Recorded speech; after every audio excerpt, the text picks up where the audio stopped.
Hi guys. So today we are looking at the Ready to Go On 419. So first off, we're just reviewing all of the different ways to find volume of these different shapes. First off is the volume of a cylinder. Volume equals pi r squared h for the volume of a cylinder. Okay, we're not doing anything. We just have the circle, pi r squared, and then the height. How tall is it? Okay, so let's do the top two, which are both cylinders. It is pi, which is 3.14, times r, which is 6 squared, times how tall is it? 8. So we end up with 3.14 times, what is 6 times 6? 36, times 8, which is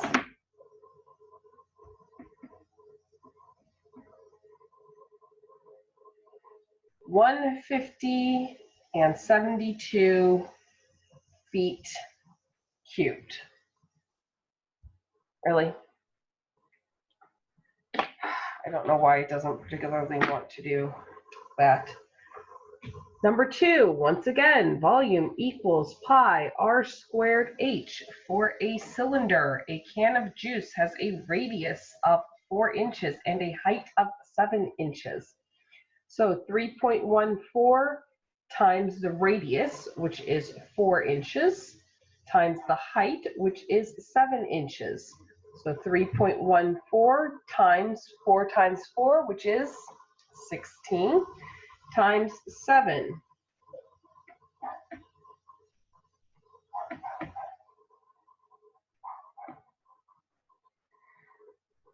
351 and 68 hundredths inches cubed. Number 3. We are now looking at cones. A cone is 1/3 r squared h. Oh, whoops, got the pi. 1/3 pi r squared h. Right? Let me check that a second. Yep, that's what it is. Okay, so let's rewrite this. 1/3 times 3.14 r squared, which is in this case a 6 squared, times h, which in this case is 15. So that is equal to 1/3 times 3.14 times 6 squared, which is 6 times 6, 36, times 15, which is equal to 3.14 times 36 times 15, divided by 3, 565 and 2/10 centimeters cubed. Okay, and then number 4, still using a cone, so volume equals 1/3 pi r squared h. So we have 1/3 times 3.14, which is pi, times the 12, which is our radius, squared, times 20, which is h, which is equal to 1/3 times 3.14 times 12 times 12. Because 12 squared is literally 12 times 12. That is 144. I don't know if you're aware of that or not. Times 20, right? Let me check that. Yeah, 144. Okay, so 3.14 times 144 times 20 divided by 3 equals 3,014 and 4/10 inches cubed. Volume is always cubed. Always, always, Always. That's how you know it is volume. If it is area, it is squared. If it is volume, it is cubed. If it is the perimeter, it's none of them. Let's see, number 5. Yeah, okay, that'll show up.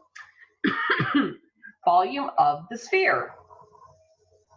Volume is equal to, let me make absolutely certain I have the right one, 4/3 pi r cubed. Okay, so we have 4/3 times 3.14, which is pi, times the radius, which is 3 cubed. So 4/3 times 3.14 times 3 times 3, which is 9, and then 9 times 3 is 27. So it is 4 times 3.14 times 27 divided by 3. 113 4/100 feet cubed. Always cubed. Number 6. Volume is once again equal to 4/3 pi r cubed. So 4/3 pi, which is 3.14, r. Okay, so I don't know what r is. I know what d is. D, or rather r, is equal to d over 2. Okay, d divided by 2. I don't know what r is. I do know what d is. So I have a 13 divided by 2 is 6.5. 6.5 cubed, I definitely do not know what 6.5 cubed is. So that is equal to 4/3 times 3.14 times 274 and 625 thousandths. Let's multiply. Times 3.14 times 4. Okay, so 4 times 3.14 times 274 and 625 thousandths divided by 3. 1149 and 76, and that is as far out as I am going. It's probably even further than it's supposed to be, actually. The nearest tenth, so it wanted us to round in.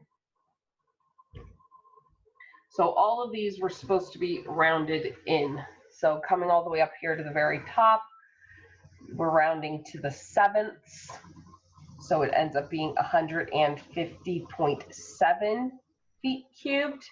Here we're supposed to be rounding to the 6. The 6 knocks on the 8's door. The 8 says go up. So it's 351.7 inches cubed.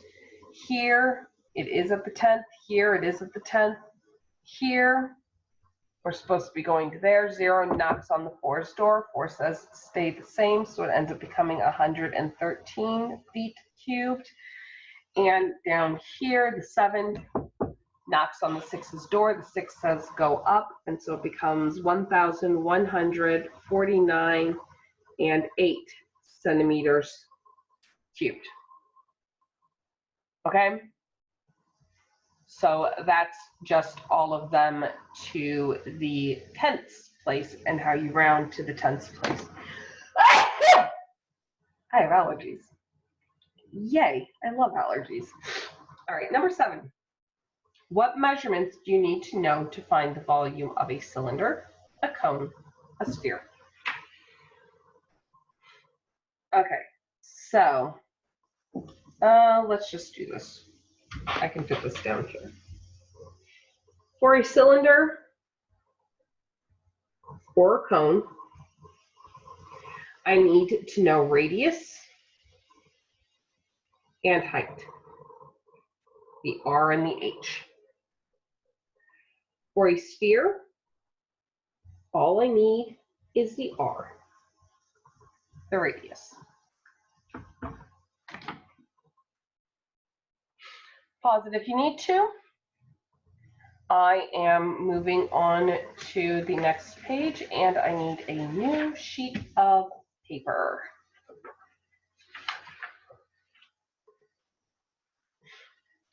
All right, so let me see. Number one, triangle JKL is dilated by a scale factor of 1.5 with the origin as the center of dilation. Does the ordered pair represent a vertex of the image? All right, let me look at this. All right, so what it wants us to do is it wants us to find what each of these points are. So point K right now is at 0, 2. Point J right now is at -2, 3. -3. And point L right now is at 1, -4. All right, then we dilated it. So you'll note, none of these are actually options that we were given. So then we dilate the entire thing by 1.5. So we are multiplying by 1.5, multiplying each of these numbers by 1.5. So 0 times 1.5 is still a 0. 2 times 1 5/10 is 3. -2 times 1 5/10 is -3. -3 times 1 5/10 is -4 5/10. 1 times 1 5/10 is 1 5/10. -4 times 1 5/10 is -6.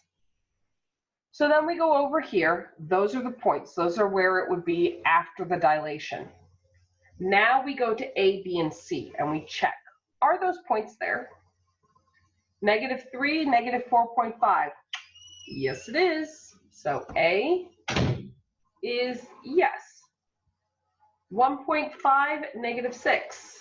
B is yes. 3, 0. C is no. I have a 0, 3, but I do not have a 3, 0. All right. Number 2. A sphere has a radius of 4 inches. Choose the true or false statements. A sphere with half that radius would have 1/8 of the volume. Okay, that's a sphere with twice the radius has 6 times the volume. A sphere with 3 times the radius has 27 times the volume. All right, so, okay, so let's compare these things. So I end up with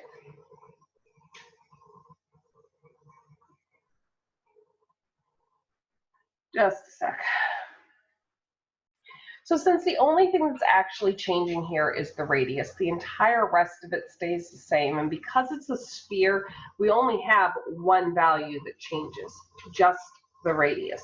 Let's actually look at this. So if I have 4 cubed, it equals out to a 64.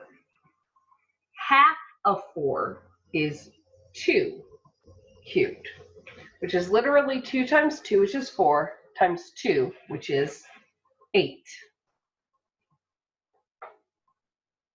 Twice that, so 4 times 2 is 8.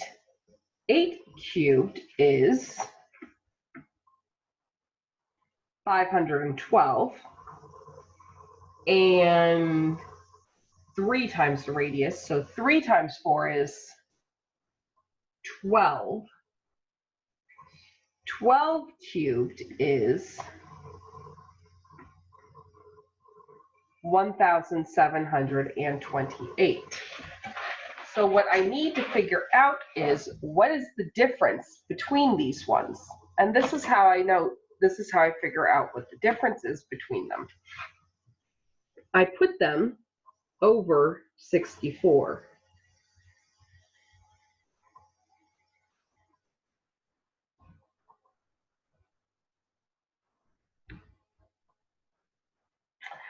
So for this particular one, I am actually going to simplify it. I'm going to divide out a little bit. I'm going to divide out the 8 because I know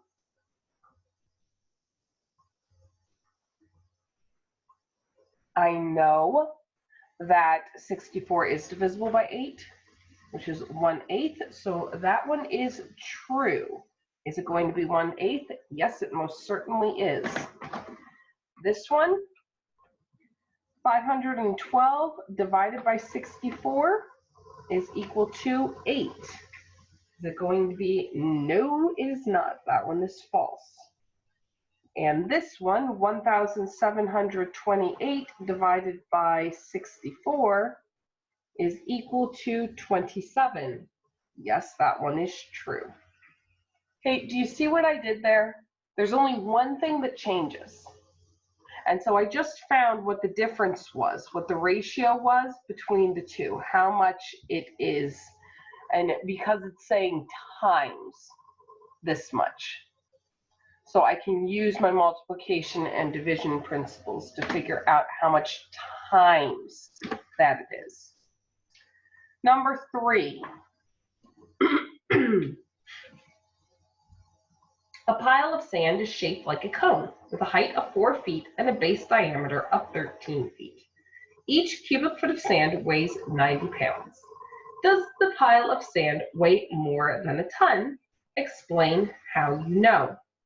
Okay, so we need to know how many cubic feet there are so we know how much it weighs altogether, because each individual cubic feet weighs 90 pounds.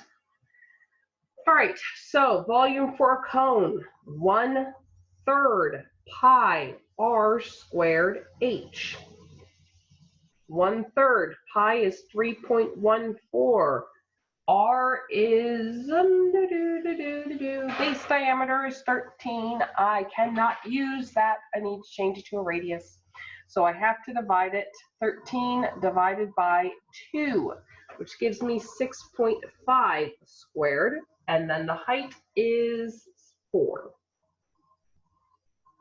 Okay, so let's redo this. 1/3 times 3.14, 6.5 squared is 42.25 times 4. What's that going to give us? 3.14 times 42.25. Nope, that did not work. 3.14 times 42.25 times 4 equals divided by 3.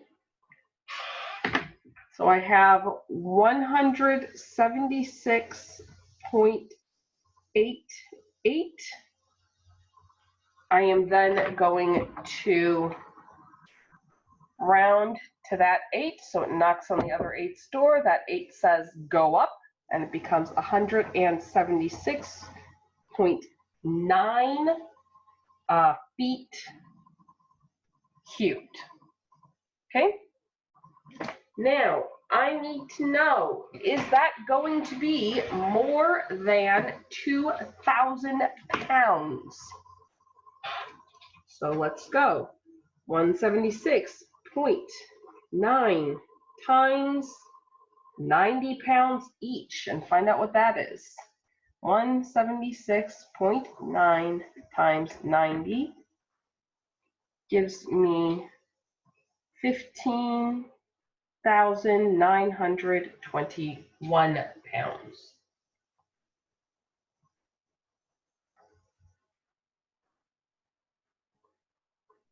Yeah. Yeah, that's actually a lot more than wow, that is a ton more. So yes, definitely. Number 4, a cylinder drinking glass has a base radius of 3.2 centimeters and a height of 14 centimeters. Given that 1 cubic centimeter is equivalent to 1 millimeter, how many millimeters of water does the glass hold when it is 3/4 full? Round to the nearest milliliter.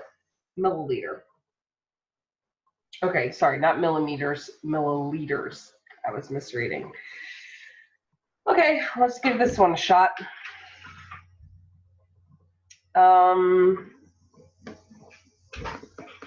Number 4, volume pi r squared h. That's our volume for our cylinder. So we have 3.14 times r. We do not know r, we know d. I cannot use d, I am dividing by 2. So the 3.2, which is d, divided by 2 gives us 1.6 squared times our height, which is 14. So we end up with 3.14, which is pi, remember, 1.6 squared, which is 2.56 times 14.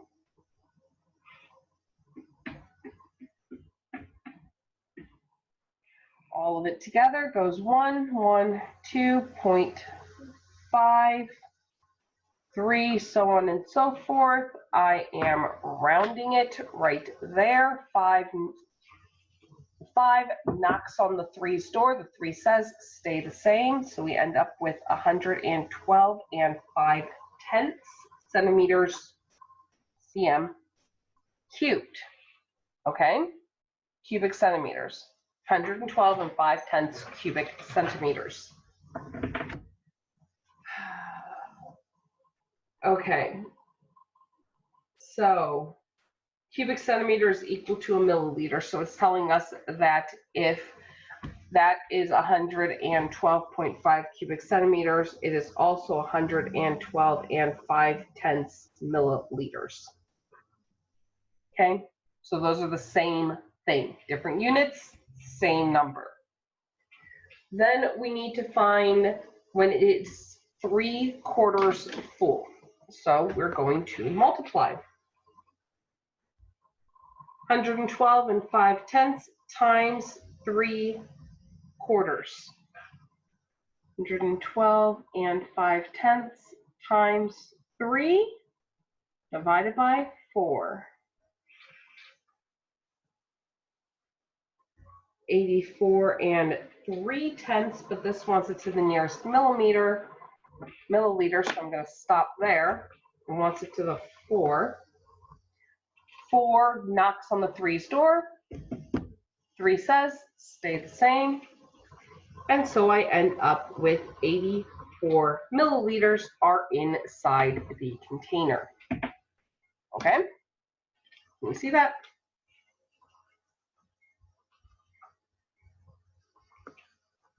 $84 milliliters are inside the container. Right? And that is the end of the review problems. Have a good luck on the test. I'll talk to you later. Bye.